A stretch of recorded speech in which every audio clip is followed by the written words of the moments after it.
Hi, I'm Metta Spencer. I'm in Toronto, and I'm going to speak to a friend who's in Vienna, which is fun. This is Tariq Rauf, who's an expert on nuclear weapons. He probably knows more about nuclear weapons than is good for any soul to be familiar with, because it's a terrible, terrible subject. And yet this is something we need to explore, because it certainly is. As we begin the year 2020, and this is the 2nd of January, I guess, we have to think about the threats that we face, and nuclear weapons is certainly one of them. Hello, Tariq. How are you? Hi, Metta. Nice to speak with you. It's wonderful to be in touch.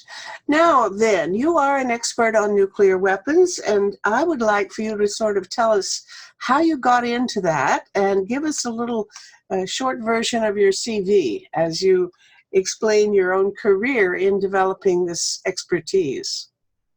Mm-hmm. So I came to Canada in 1978 to start on a PhD on these issues. I studied at the London School of Economics and also at King's College, where I had a master's degree in war studies.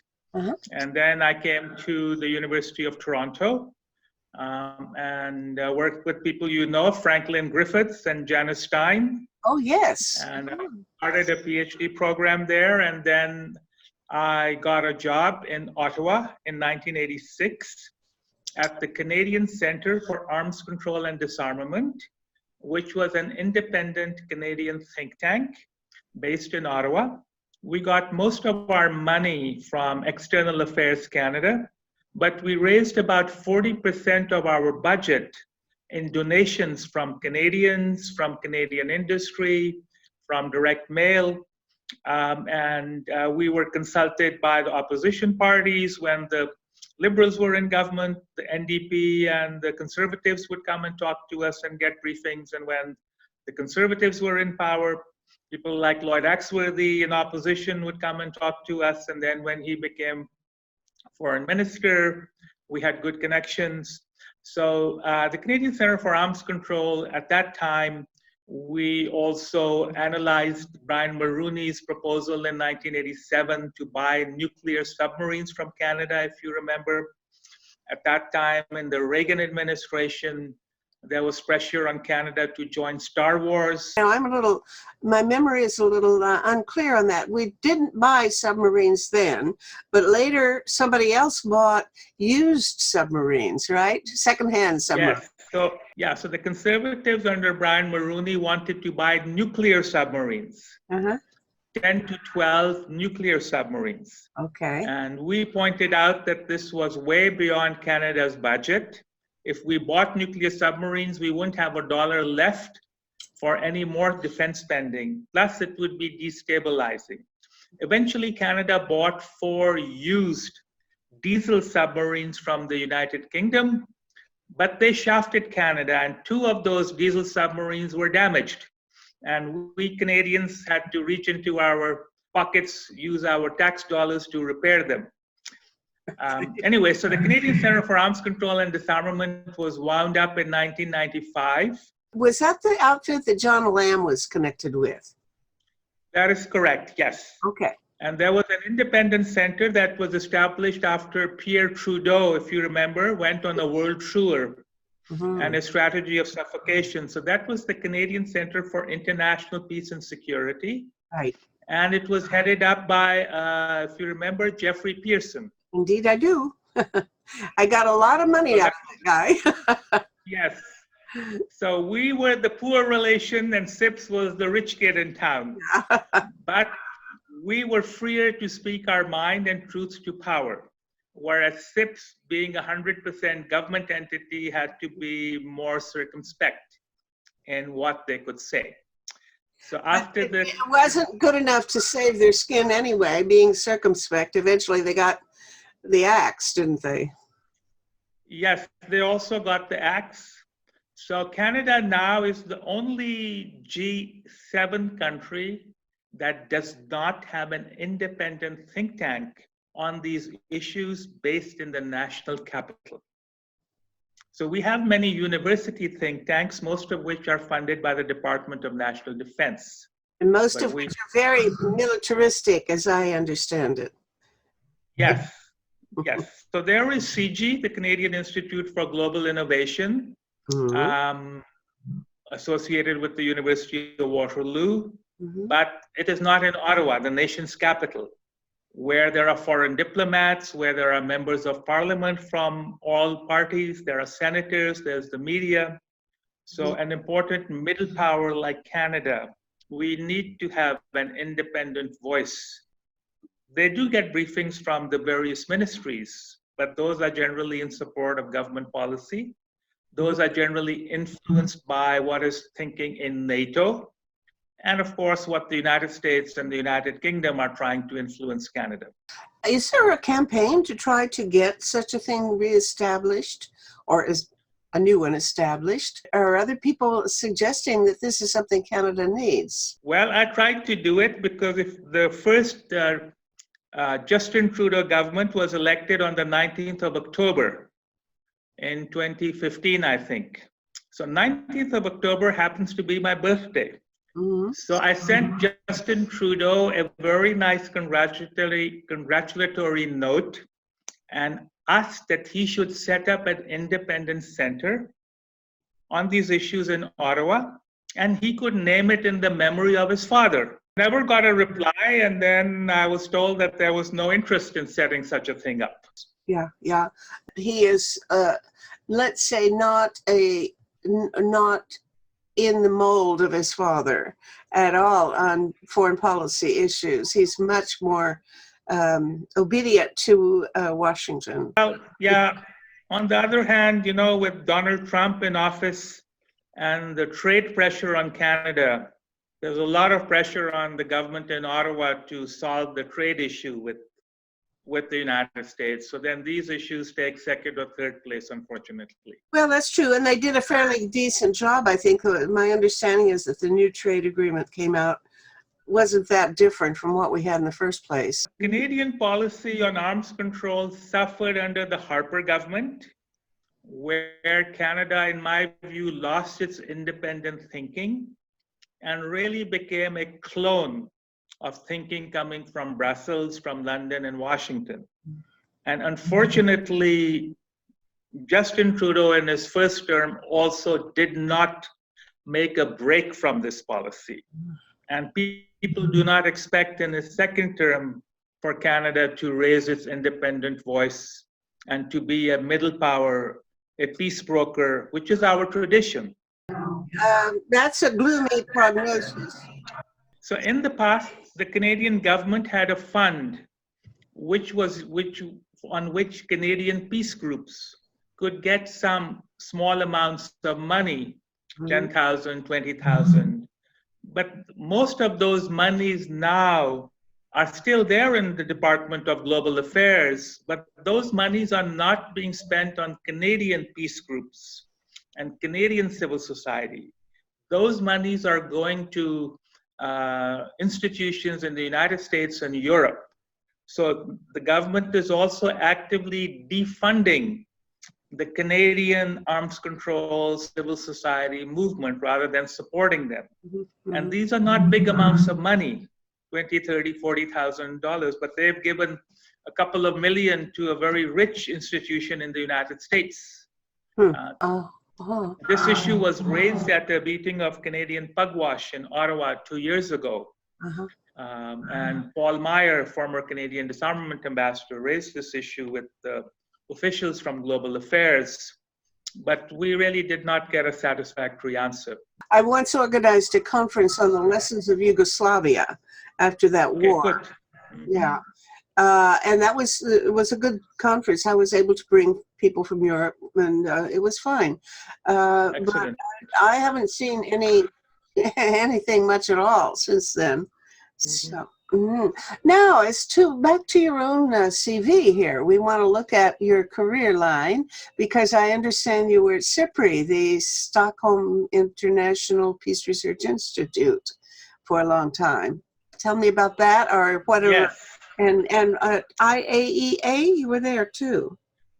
Yes, so when the Canadian Center in Ottawa was wound up in 1995, I ended up in Monterey, California, which is an educational institute for 6 years. And in 2002, I joined the International Atomic Energy Agency in Vienna, where I was the head of verification and security policy and the principal advisor on nuclear disarmament issues to IAEA Director General Mohammad Al-Baradei.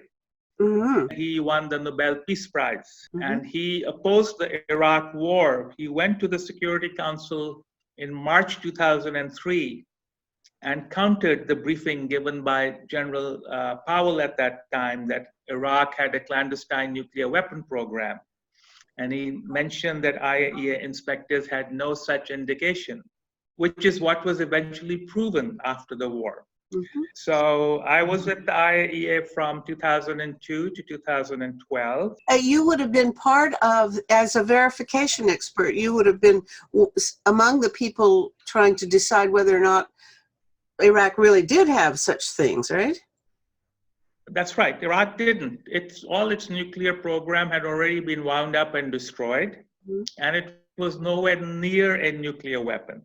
Mm-hmm. I also worked on Iran's nuclear program, Syria, Libya, and all countries that have nuclear activities. The verification elements of that were part of my responsibility, Mm-hmm. as well as supporting Director General Al-Baradei, because after the Nobel Peace Prize, he became quite outspoken on the need for nuclear disarmament and for eliminating nuclear weapons.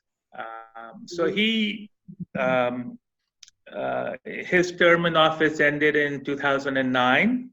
And then we had a Director General who was favored by the United States, a Japanese diplomat who was Director General until last year, Iya Amano. Mm-hmm. Okay. And he passed away in July of last year. And in December last year, a new Director General was elected. He's from Argentina, Rafael Grossi, who's a very experienced diplomat. So there is a lot of hope at the IAEA that things will be brought back to an even keel. IAEA will be more objective and also hopefully take a position on nuclear weapon issues, not just on nuclear non-proliferation. So after I finished at the IAEA for 3 years, I was in Stockholm at SIPRI, Stockholm International Peace Research Institute, as head of their disarmament and arms control program. And we got funding from the Swedish Foreign Ministry to organize a number of meetings, including at the UN, which were attended by then Swedish Foreign Minister Margot Wallström. She personally was a strong supporter of the Nuclear Prohibition Treaty, the ban treaty. The government of Sweden, unfortunately, decided not to support it, along with many NATO and other countries, and also, unfortunately, Canada. So I finished in SIPRI in 2014, and I came back to Vienna, which is where I live, and I do now some consulting work for the IAEA, and also for the Comprehensive Nuclear Test Ban Treaty Organization, which is also based in Vienna, trying to promote entry into force of this treaty, which was opened for signature in 1996, which bans all nuclear explosions. Since 1945, we have had more than 2,060 nuclear weapon tests. So now the only country testing in the 2000s is North Korea, which has carried out 6. I mean, not enough people have ratified it to make it come into force. It's still had a lot of impact. Is that the way to look at it at the CTB? Yes, so the CTBT had a unique formula for it to enter into force. 44 countries by name had to ratify it. So now 36 of them have ratified it. Unfortunately, the United States Senate rejected ratification in 1999. And now there is no support in the US to ratify this treaty. Rather, the US Defense Department is hinting at the need to possibly resume nuclear testing because they want to build low-yield nuclear weapons, which they want to use in regional conflicts. Because the US has not ratified, China is also not ratified. And then India and Pakistan and North Korea have not even signed the treaty. Egypt, Iran, and Israel have signed the treaty, but they have not yet ratified. So for 23 years, this treaty has been held up. So the new treaty that is very important is the one in 2017, which is the Nuclear Weapons Ban Treaty, which is now ratified by 38 countries. We need another 22 to ratify, no, another 12 to ratify for it to enter into force. But again, unfortunately, all NATO member states, including Canada, are vehemently opposed to this treaty because these countries say that nuclear weapons play an essential role in their security. So today we have 15,000 nuclear weapons in 9 countries. Vast majority are in Russia and the United States. And both Russia and the United States each have about roughly 1,000 nuclear weapons that are ready to go at a moment's notice. So we now hear that yesterday the United States attacked Iranian general at Baghdad airport. Right. So people are worried that, you know, one day the American president might wake up and give the order to launch a nuclear weapon against somebody. Right. Well, that is obviously, now we're getting down to the nitty gritty. This is clearly the most alarming thing. And you already mentioned the thing that looks to me like the slippery slope. And that is the intention to create low-yield nuclear battlefield weapons. I guess some probably already exist, but maybe they, tactical weapons, I think even are in Europe now, aren't there? But is this an intention to create additional or newer or cuter and warmer and fuzzier small nuclear weapons? What's their intention? Do they think this is somehow, I mean, the argument had never been publicly put forward before, as far as I know, that yes, maybe we could use them here and there in a battlefield situation, or a shot across the bow of an enemy to warn them that they shouldn't trifle with us. All of these rationales that occasionally you hear people say today was really unacceptable and wouldn't have been uttered, I think, until fairly recently. No, you're right. So there are what are called tactical nuclear weapons, but even the smallest tactical nuclear weapons is many times more powerful than the ones dropped on Hiroshima and Nagasaki. So now in Russia and the United States, they want to make a new generation of weapons that have a very small nuclear yield. So that makes it more vulnerable, more usable rather. Smaller than Hiroshima or not? Yeah, they could be Hiroshima size, or they could even be a little bit smaller. So that is so that they can use them without, so all of a sudden the nuclear weapon states discover that they have humanitarian interests. So they justify these weapons that this would minimize civilian casualties. So we could use them on military targets, on buried targets. We could use them against formations of terrorists in the desert, and it would cause localized damage and not cause a lot of civilian damage as with other weapons. So the justification is this is for humanitarian reasons. That is outrageous. Sorry, but that's shocking to even hear, that you're doing this as a gesture of goodwill. Sorry. So the Russians fear that they could lose a war against NATO in Europe. So they say that if NATO attacks them and Russia is losing, they will use these low-yield nuclear weapons to stop the war. The United States, on the other hand, argues that there may be scenarios where they feel it is justified to use small nuclear weapons, and that is where the future is. The future is not big wars anymore, the future is little wars, and therefore we need little nuclear weapons. Where do we stand? On the one hand, some of the peace groups feel sometimes a bit optimistic because we do have this great breakthrough of the ban treaty, the Treaty on the Prohibition of Nuclear Weapons, which, as you mentioned, might even come into force. I presume it will, not too far in the future. But on the other hand, as everybody pointed out from the get-go, in a way, that doesn't make much difference if the only countries that have nuclear weapons have no intention of bending in that direction, but are going in the other direction. Yes, so you're right. Not only do the countries with nuclear weapons oppose the ban treaty, but also their allies, NATO allies, Australia, South Korea, and Japan as well. But this treaty is having the effect of delegitimizing nuclear weapons, which is why the opposition to this is so vehement. So I am in Vienna, Austria. Austria has now become a leader in promoting the humanitarian impact of nuclear weapons. And so they have a hard time in Europe, because in Europe you have France, which has nuclear weapons, and the United Kingdom. They are warning about the humanitarian consequences of any nuclear weapon use.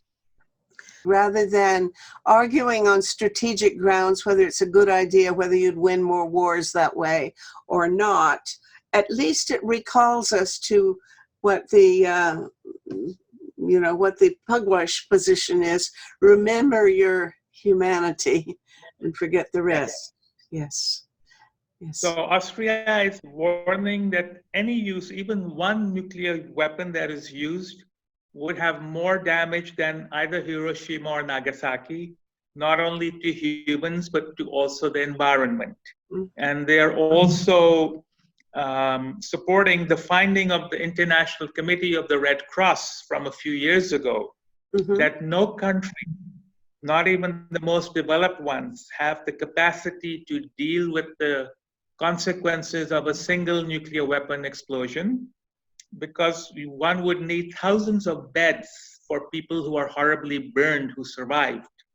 And no country can deal with that. And therefore, if there is no other reason, just the calamity that would be visited upon humanity, even if one nuclear weapon were used, is too dangerous even to contemplate. And therefore, 70 years after the nuclear age started, or 75 years, we need to be talking about closing the age of nuclear weapons. So next year in April, May will be the 50th anniversary of the Nuclear Non-Proliferation Treaty, and there will be an important review conference being held in New York at the UN, and there will be many peace groups and NGOs from Canada and elsewhere that will also be in attendance. And under the Non-Proliferation Treaty, 5 of the nuclear weapon states, Russia, United States, China, France, and the United Kingdom, are obligated to achieve nuclear disarmament, but they haven't done so. So that is one opportunity to put pressure on them and to remind them that this is their legal treaty-based obligation. Well, they seem to try to argue that they are the only countries that legally are entitled to have nuclear weapons, and that the rest of the world is not allowed to, but they seem to feel justified in continuing to maintain their arsenals. At least that's maybe the public position they take. Yes, you're right. This is what they say. Prime Minister Tony Blair stood up in the House of Commons when he was Prime Minister and said, the United Kingdom is permitted under the Non-Proliferation Treaty to have nuclear weapons. And the others say the same. This is 100% incorrect and false. The Non-Proliferation Treaty does not permit or condone possession of nuclear weapons by any country. It just says that for the purposes of the treaty, these 5 countries had nuclear weapons, but they are obligated to get rid of them. So it doesn't bestow upon them any legality. Mm-hmm. Also, these five countries say that because they are the permanent members of the Security Council, that gives them an additional right to have nuclear weapons, because the Security Council under the UN Charter has the responsibility to protect international peace and security. And as the five big countries, they have the special responsibility, and therefore nuclear weapons are justified. Most obvious obligation would be to disarm all nuclear weapons in the world. That's the only source of security. And also, these five countries, some of them are the biggest producers and exporters of military hardware, machine guns, tanks, planes. So not only do they have nuclear weapons, but they're also the biggest purveyors of non-nuclear weapons to the Middle East. I mean, look at the billions of dollars spent by Saudi Arabia in arming itself, billions spent in Israel in arming itself. And this is again against UN principle not to sell weapons to regions of conflict. Even Canada is controversial for providing these armored personnel carriers to Saudi forces. So these very countries that are responsible for peace and security are fueling arms races and arms buildups in South Asia, in the Middle East, Korean Peninsula, and elsewhere. So this is hypocrisy at the highest level. But the mainstream media, unfortunately, doesn't cover these issues anymore. I don't hear anything on the CBC National. You don't read about it in the Globe and Mail and other mainstream media elsewhere. The consciousness about the nuclear threat itself has diminished so much. Of course, there's a growing consciousness, thank God, about the seriousness of the global warming threat. But it's as if some of the energy that might have gone into worrying about nuclear weapons has been diverted to this more immediate sense of danger. And Canada wants to be on the Security Council, and apparently doesn't feel the least bit of shame about the position that they've taken, as if that is not a factor that will have any bearing on their being accepted in the Security Council. Is that relevant? I mean, do the rest of the world care whether Canada goes along with the ban treaty or not? Well, people like me and others have proposed in the past that countries vying for membership in the Security Council, one test should be whether or not they are supporters of the ban treaty and have signed and ratified it, and not to support countries that are opposed to the treaty. But that didn't go very far because trade interests and other interests are more important for a lot of countries. So the ban treaty and nuclear weapons issues thus far, unfortunately, haven't become an issue or a factor to consider for Security Council membership for non-permanent members, but it should be. And meanwhile, the arsenals continue to be improved. We're into the phase where many countries are developing new and better modernized weapons systems. I think we're talking about $1 trillion expenditure for nuclear budget. Can you talk about that? Where are we going with that? Also, I believe there's some new report from Russia as having a hypersonic missile that cannot be detected or intercepted. So it gives it invincibility. Is that the case? Can you say something about the growth of nuclear weaponry? Yes. So in China, Russia, and the United States, we do have modernization of nuclear weapons and their delivery systems, missiles, bombers, and submarines. The term used is called reinvestment in the nuclear enterprise. And so in the US alone, it would be $1 trillion modernization, which actually started under President Obama. No. So it started under the Democrats. So it's not a Republican or Democratic issue. It's bigger than that. Right, but I So understand that it was pressed on him as the only way he could get the New START treaty signed was if he agreed to spend a certain amount of money on weapons, and that was the deal he made to get the New START treaty, right? that is correct, and I'm glad you brought up New START. Under New START, Russia and the United States have agreed to have only 1,550 nuclear weapons that are ready to be used. It is silent about 3,000 or more, 4,000 plus weapons on each side that are not covered by the treaty. This treaty will expire in February next year, but it can be renewed for 5 years until 2026 by a simple signature by Presidents Trump and Putin. So now the Russians have come around to offering unconditional acceptance. Mm-hmm. But the U.S. has not yet agreed to this. You expect the U.S. to do so?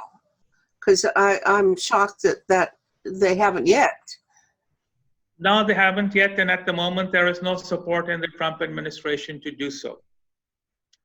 So hypersonic delivery systems are the new weapons. So these are weapons that travel between 5 to 20 times the speed of sound, and they fly very low to the Earth's surface and are also maneuverable. And therefore, they are very difficult to shoot down by anti-missile defenses. So Russia has deployed its newest version, which they call the Avant-Garde. And so, but they have offered to include Avant-Garde in a new arms control treaty should the United States be willing to come to the table to negotiate it. Something beyond, but, as you know, something beyond New START, something really more comprehensive. But they're also prepared to include it in New START if the Americans agree. But at the moment, the U.S. doesn't. And if you remember, just a week ago, President Trump got funding to set up a U.S. Space Force. Yeah. So thus far, we do not have weapons in space, but we are now heading to weapons in space as well shortly. Isn't that forbidden by some outer space treaty? I don't understand how.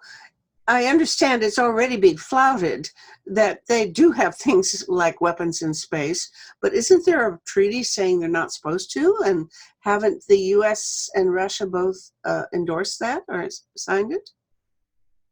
Yes, you're correct, but the Outer Space Treaty only bans deployment of nuclear weapons in space.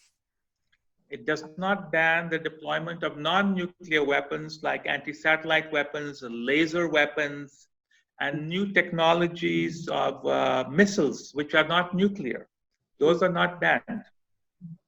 And so we are starting a new arms race in space. In the past, Canada was a strong advocate of preventing an arms race in outer space. But again, this has dropped off the radar of Canadian government policy, and Canada is becoming a silent bystander. And, you know, much of this space war, if it happens, will be over Canadian territory in the Arctic. So a lot of the debris in a space war between Russia and the US will fall on the Arctic, Canadian Arctic. I remember when I was still at the Canadian Center in Ottawa, we invited General Abrahamson, who was the commander of the Star Wars program in the US, to Ottawa to come and give a briefing to government officials and so on. And somebody asked him the question, said, "Sir, if Star Wars is shooting down incoming Russian missiles, where will they fall?" And he instinctively said, "Well, of course they will fall on Canada." And then he suddenly caught himself realizing that he was speaking in Canada. And there was a hushed silence in the room. So there's a reason for us not to be quiet and to speak up against weaponization of space. But Canada, unfortunately, thus far isn't doing so. I just had a conversation with Alan Ware a few days ago, and he was making the point that the two different approaches can be contrasted that are really, he thinks, not incompatible, but rather mutually supported. That is the ban treaty idea, which is a complete abolition of, require total abolition of nuclear weapons, but which is a long way from being adopted by the countries that actually have the nuclear weapons. On the other hand, other steps, such as urging things like no first use, that's still worthwhile as a campaign. And some people, he says, regard it as an either or choice. In other words, if we are trying to promote the ban treaty, we shouldn't waste our time with smaller steps such as CTB or, bothering with New START, trying to concern ourselves with intermediate level actions, arms control actions. If there's any controversy within the peace movement here in Canada, well, actually there are only two. One has to do with the acceptability of nuclear power, or even the desirability of nuclear power, which some peace activists support, but most do not. And the other is the what Canada should do vis-a-vis NATO. I've always thought that long ago, when they destroyed, they put down the WTO, the Warsaw Treaty Organization, that Canada and everybody else should have just also reciprocated by doing away with NATO. But that was far from the outcome. And now the question is, many peace groups say Canada should just simply get out of NATO because it has these terrible policies. And the other part, some fraction would say no, that we should stay in NATO and use the leverage, the little bit of leverage that Canada has, to insist that NATO's nuclear policies be changed. Tell us your point of view on that question, or maybe I've even construed it in a different way than you would have.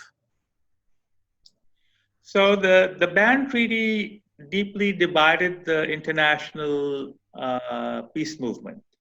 So on the one hand, there was the International Campaign Against Nuclear Weapons, ICAN, that spearheaded the ban treaty, and then they also got the Nobel Peace Prize. And then there were a whole bunch of other peace groups, and unfortunately, they all didn't coalesce. So it created some rivalries. So some supported the ban treaty, some supported a high-level conference on nuclear weapons at the UN, some support no first use of nuclear weapons, and so on. I think we need to work on all of these parallel strategies. I don't think it's either or. We should work to bring the ban treaty in force.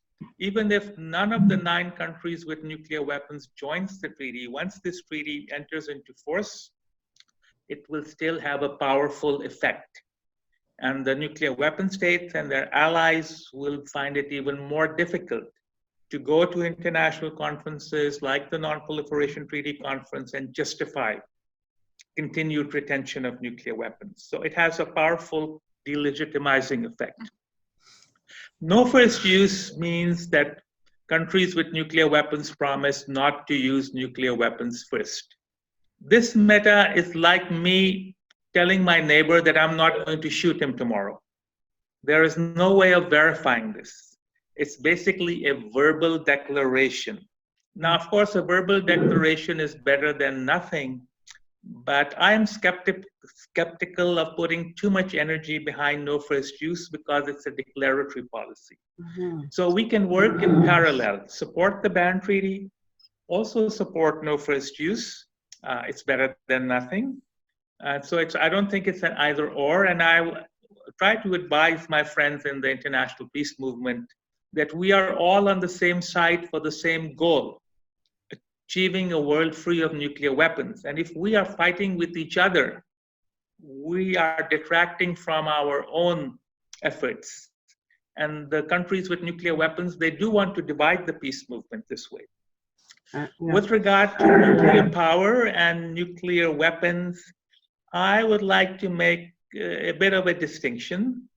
You know, nuclear energy has many beneficial uses in human health, cancer therapy, agriculture, water, and so on. Mm-hmm. And nuclear energy will make a contribution for the rest of this century for climate change. After that, we can move on to other technologies, but for the time being, you know, we are still burning a lot of coal. So nuclear energy obviates the need to burn coal. Of course, it's controversial because we have nuclear waste, but we do have 100-year solutions for storing nuclear waste that buys us 100 years of research and development. You know, just 30 years ago, cell phones were the size of a brick. Now you and I have a little cell phone that is way more powerful than the computer that put men on the moon. Mm-hmm. So we shouldn't look for a 200,000 year solution. That's not possible. A 100-year solution buys us 100 years worth of research and progress. Not everyone agrees. But again, I think the peace movement should focus more on eliminating nuclear weapons, because the more we divide ourselves, the weaker we become. Okay, that's a whole different conversation, and I don't think I ought to get into it too much. I would say that, to my mind, it's worth distinguishing between the policy of refraining from building new nuclear power plants and destroying the ones that we have. You know, there may how quickly one can abolish them is one thing, but whether it makes economic sense or any other kind of sense to build new ones is another question. And if I wanted to go off on a tangent on this, which I think we shouldn't, what I would say, what I would ask you about, since you've been, you know, IAEA very well from inside, is the connection that it has to the World Health Organization. And I think the unfortunate effect, if I may be editorialize here, the unfortunate effect it has in basically suppressing research on the health effects of radiation and exposure that have taken place already in the world. So having thrown that out, then answer it very quickly and let's move on, because this is a topic that requires many, many hours of discussion, I think. Unfortunately, it's, I think, a misunderstanding. The IAEA has no such inhibiting effect on the World Health Organization. In Vienna also, there's a small entity called the United States Scientific Commission on the Environmental Effects of Atomic Radiation, UNSCEAR, UNSCEAR. Mm-hmm. You can Google it. UNSCEAR under the UN system has the responsibility for determining what are safe and unsafe levels of ionizing radiation. As you know, radiation is present everywhere. There's background radiation where you and I are sitting. But above a certain level, it is damaging to human tissues. So it is not the IAEA, it is not the World Health Organization, it's UNSCEAR that establishes the exposure rates for us normal people. They establish the exposure rates for workers in nuclear facilities and so on. So under the UN system, there is an arrangement that different organizations take the lead on areas of their expertise. So on health issues, it is the World Health Organization. On nuclear issues, it's the IAEA. So there is no, I have in my 12 years never come across an instance where the IAEA tried to suppress or influence any work by the WHO on radiation. But I know this is a view held by people out there. Anyway, so let's get back to nuclear weapon issues. I would, by the way, I really would, I think there's a lot to be said beyond what you've said. And I'm very interested in it these days. But at any rate, let's let it pass, because I don't want to, it's a whole different conversation. Anyway, go on, sorry. Yes, so now I think for the disarmament movement, we need to focus on the Non-Proliferation Treaty Review Conference. It is one place where this is the only forum where the 5 nuclear weapon countries hold themselves accountable. Nowhere else are they prepared to answer questions about how many nuclear weapons they have, what they are doing. They'd never give us full answers, but at least they'd give us some information. And so a lot of uh, people are trying to focus to bring attention next year, I mean this year in April and May, on what are the nuclear dangers from nuclear weapons, and try to mobilize public support to put pressure on governments that we need to reduce and eventually move away from nuclear weapons. But as you said correctly, climate change has taken a lot of the effort, and a lot of the younger people, that's where they're devoting their energies. And we are not seeing protest marches. People I talk to in different governments say, well, my minister is not getting thousands of letters every day on nuclear weapons. My minister is getting thousands of letters on climate change. And so we need to find a way where we can have action both against climate change, prevent global warming, and also work on nuclear weapon issues. But it's difficult because people have only so much time and so much energy. And therefore, I'm very glad that people like you continue to bring focus to this issue. Okay, what's going to happen in May and April and May as the people assemble for this review conference? I have heard very ominous predictions that the whole thing may break down, that the relationship between Russia and the and now of course the number of other countries are involved, but that the tensions are so high that with the breakdown of the probable non-renewal of the New START treaty, that this is an ominous sign that even the NPT could collapse. Is that prediction based on anything other than being in a bad mood? Well, you're right. The relationship between Washington and Moscow, and the relationship between the NATO countries and Russia is very toxic. At the moment, there is only one treaty between Russia and the US that has survived, and that is New START. Last year, the US stepped out of the Medium Range Forces Treaty. There is a confidence building treaty called Open Skies, which was a Canadian initiative, by the way. The US is thinking about stepping out of that treaty as well. Since 2010, there have been no negotiations between Russia and the US on the next arms control treaty, which has never happened before. Every time they signed one treaty, they already started talking about the next one. So now, instead of renewing the New START treaty and talking about a follow-on, the danger is that New START will also collapse. The US will not renew it. So for the first time, there would then be no legally binding agreement between Russia and the US on nuclear weapons, which would be very dangerous. Now, all signs point that the NPT review conference in April, May this year is heading towards a big failure.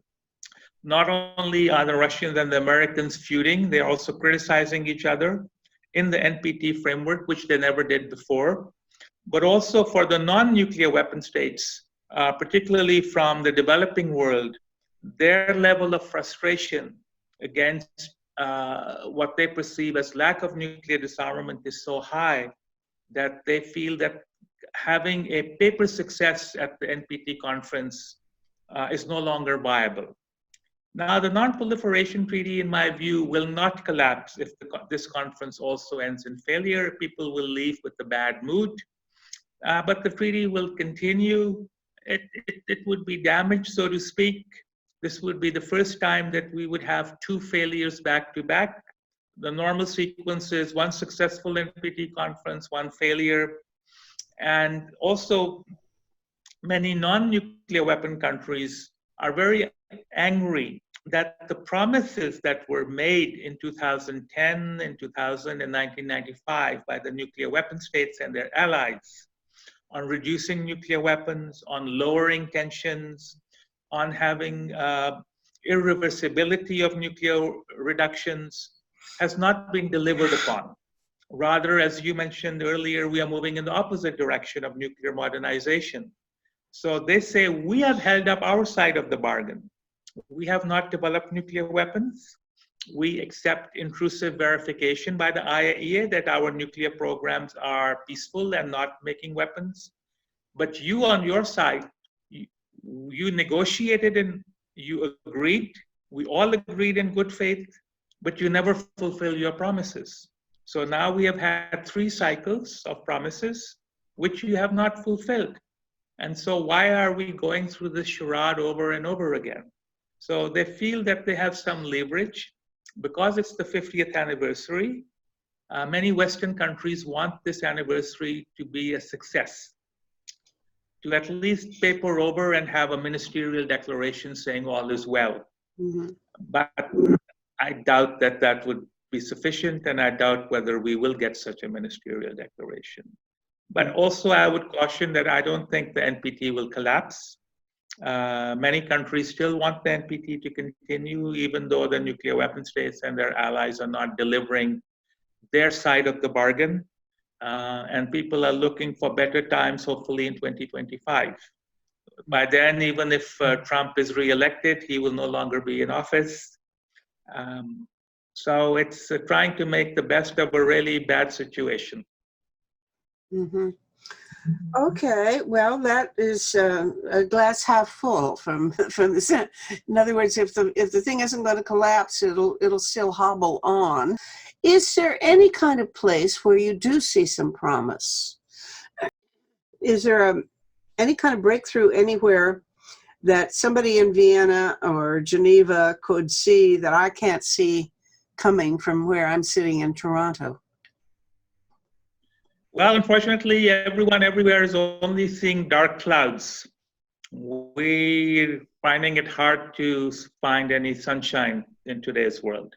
Mm-hmm. So as I sometimes say, things will get worse before they get better.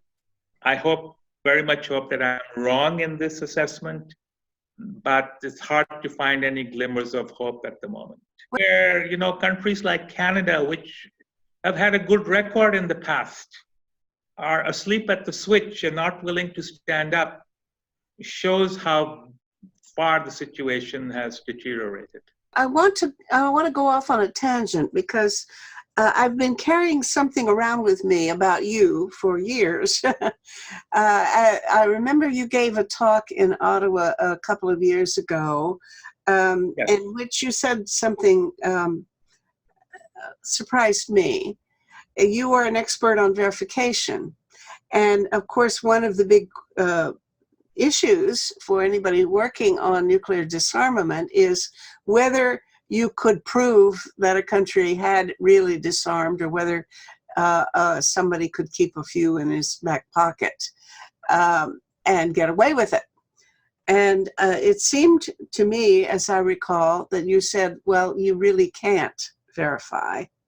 And so you have to take some alternative position. Can you elaborate on that? And have I recalled incorrectly what you really said? No, you're right. I did say that verification of dismantling of nuclear warheads is very unlikely, because neither Russia nor the United States nor China will be willing to allow international inspection of nuclear warheads being dismantled. So we have one good example from South Africa, which made 6 nuclear weapons, and then it dismantled them unilaterally after, just before President Mandela took office. Mm-hmm. And then the IAEA went in to do the verification of the nuclear material that came out of the warheads and put it under seal. But they didn't see the intact warheads, because the countries with nuclear weapons do not want to share this information with anyone, much less an international inspectorate. So they didn't So they didn't see the fissile material.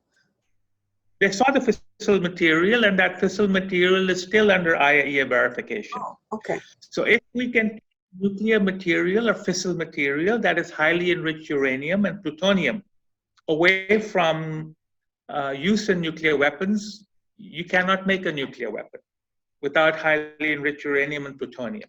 Mm-hmm. That is the whole focus of the Non-Proliferation Treaty, that nuclear materials in non-nuclear countries like Canada, Germany, and Japan remain in peaceful use and are not diverted to making nuclear weapons. In countries with nuclear weapons, the idea is that each of them would dismantle their nuclear weapons themselves and put the nuclear material under international verification. So without nuclear material, no nuclear weapon. But there is no 100% verification. Every day we take risks. Every day we step off the house, we take some risk. Mm-hmm. So this is again a straw man raised by the nuclear weapon states and their friends, that unless we can have 100% verification, we cannot have a world without nuclear weapons, because one day a country could step up with 10 nuclear weapons and hold everyone to blackmail. So like out of a James Bond movie. Mm-hmm. But in that situation, we have very powerful conventional weapons, which are very accurate now to either take out these few nuclear weapons or to threaten retribution. So that would be very strong deterrence.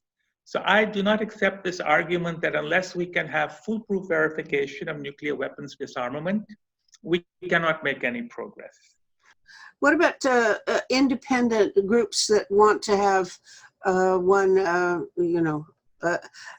is there sufficient surveillance through IAEA to give us any confidence that that is not likely to happen?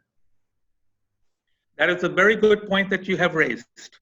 So in the 9 countries with nuclear weapons, we have roughly 2 million kilograms of nuclear weapon usable material, around 1,500,000 kilograms of highly enriched uranium and about 500,000 kilograms of plutonium.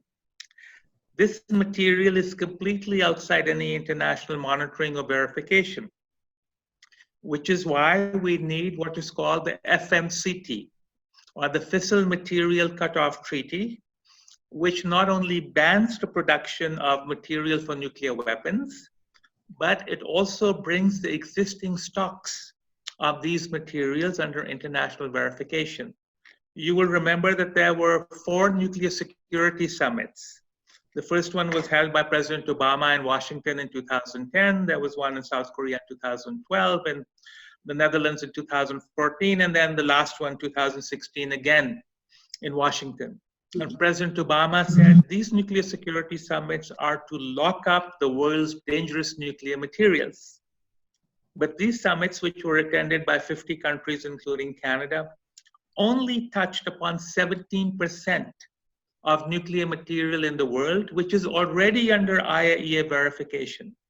83% of nuclear material in the world is in military use, in weapons, in laboratories, and so on. And it's completely outside any international monitoring. So again, we had this hypocritical exercise of completely leaving aside nuclear material in military use. In February in Vienna, there will be this international conference on nuclear security. Nearly 100 plus countries will attend, but they will not be talking about nuclear material in military use. And it takes 25 kilograms or less of highly enriched uranium for 1 nuclear bomb, or 8 kilograms or less of plutonium for 1 bomb.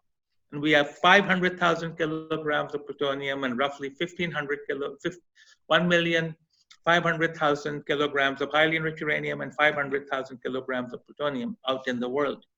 So this material needs to be better secured so it doesn't leak out to non-state actors or terrorists. Sorry, Fissile Material Cutoff Treaty, right? Yes. That's what you're talking about creating.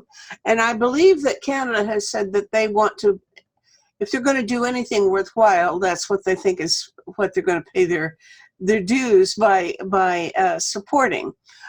Which I'd always thought, well, that's not going anywhere, and I'm not sure how important it is. But now back up and tell me again, did you say that that is where the, that's the only way of trying to monitor and control all of this material that's out there that might be available to terrorists, let's say, or anybody else who wants to freelance on creating a nuclear weapon? Is that what it would do? Clarify to me what this meeting will do that's coming up, and what does that have to do with the FMCT? Mm-hmm. So the conference in Vienna at the IAEA in February this year is called ICONS, International Conference on Nuclear Security. And this will focus on increasing the security of nuclear facilities like nuclear reactors, laboratories, storages, and nuclear material in civil uses, not military use. Okay. The FMCT is one area where you're correct, Canada has been active. So from 1995, at that time, the Canadian disarmament ambassador in Geneva, Ambassador Gerald Shannon, he agreed on he got agreement on what is called the Shannon Mandate.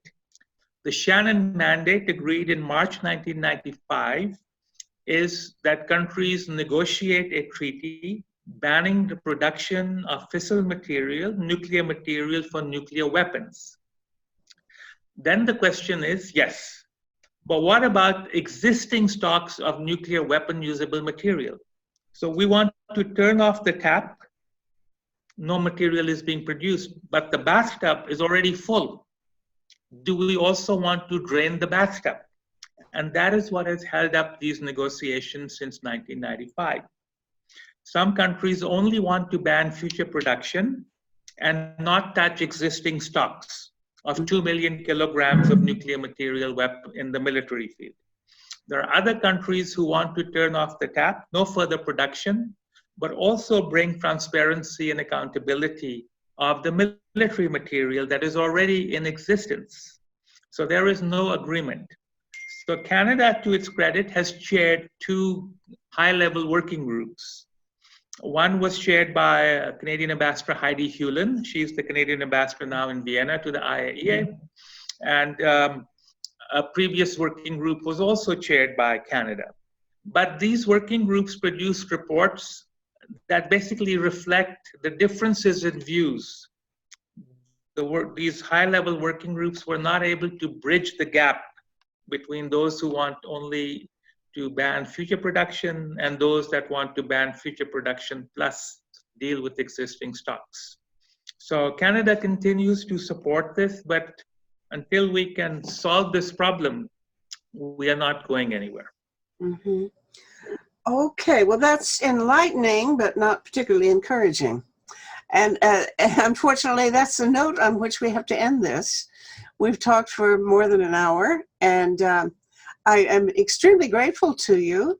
I wish I could say that we have come up with some new idea how to solve the world's problems, but this one is not.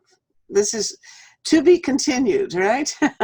And I'm so glad you're there doing what you're doing in Vienna. Bless you, and have a great year. Thank you so much for doing this, Tariq. It's been a pleasure. Thank you, Metta, for taking the trouble to do this and for continuing to do your important work, because we all need this. So thank you very much, and wish you a happy and peaceful year this year. Happy New Year to you. Bye. Happy New Year. Bye. This conversation is one of the weekly series Talk About Saving the World, produced by Peace Magazine and Project Save the World. Please visit our website at tosavetheworld.ca, where you can sign the Platform for Survival, a list of 25 public policy proposals that, if enacted, would greatly reduce the risk of 6 global threats to humankind. Come back next week for another discussion of a serious global issue.